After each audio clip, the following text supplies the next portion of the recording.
לכללית סל ההיריון הטוב והמקיף ביותר בישראל. בקרו אותנו באתר האינטרנט. כללית, הכי טובה למשפחה.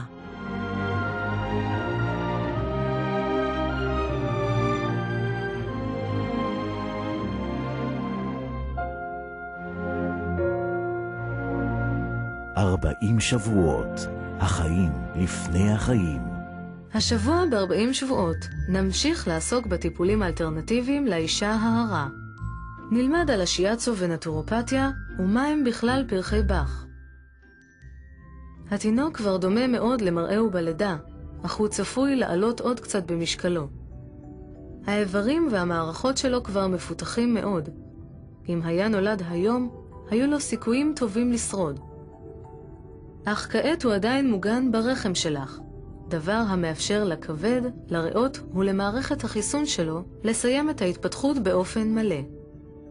ברוכה הבאה לשליש השלישי והאחרון של ההיריון.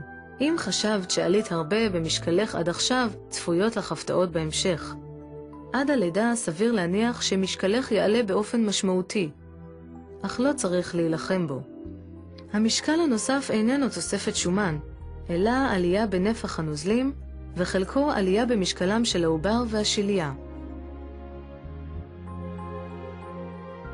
בשלב מתקדם של ההיריון מציעה הרפואה האלטרנטיבית גישות שונות וטיפולים, היכולים להקל ואף לעזור לאישה ולעובר.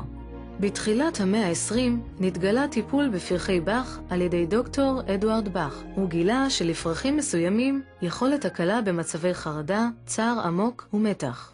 יש לנו 38 תמציות של פרחי באך, שמטפלות במצבים רגשיים שונים שההריונית עוברת במהלך ההיריון שלה.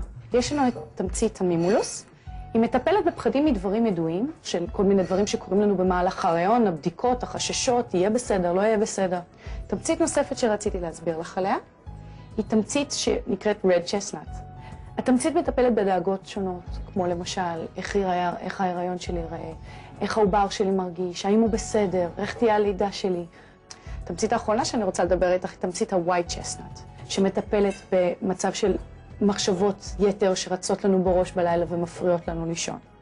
הרבה נשים חשות קושי בהירדמות בלילה או בכלל בשינה בלילה מרוב שרצות להם מחשבות כאלה ואחרות בראש. הכנתי לך פה בקבוקון עם התמציות המתאימות לך ביותר.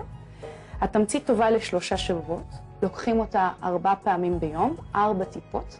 את הטיפות ניתן לקחת מתחת ללשון באופן ישיר מהפיפטה, וניתן לשים אותם גם בתוך הבקבוק מים שאת לוקחת איתך על בסיס יומיומי, לטפטף כמה טיפות פנימה ולשתות את הבקבוק במשך היום, כי כל ששותים אותם לאט יותר ובצורה מהולה יותר, ככה הן עובדות יותר טוב.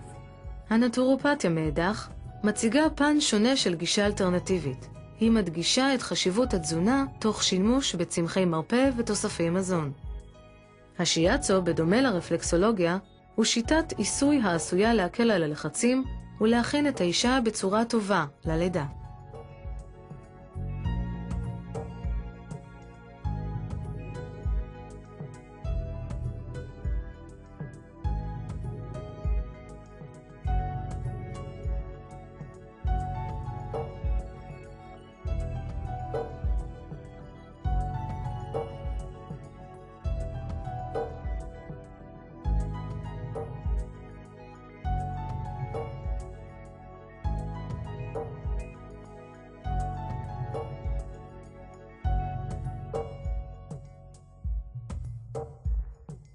בשבוע הבא ב-40 שבועות, פרק נוסף מתוך קורס הכנה ללידה.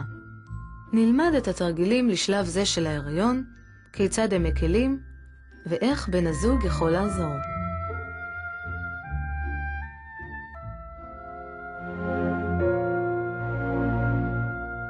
40 שבועות, החיים לפני החיים.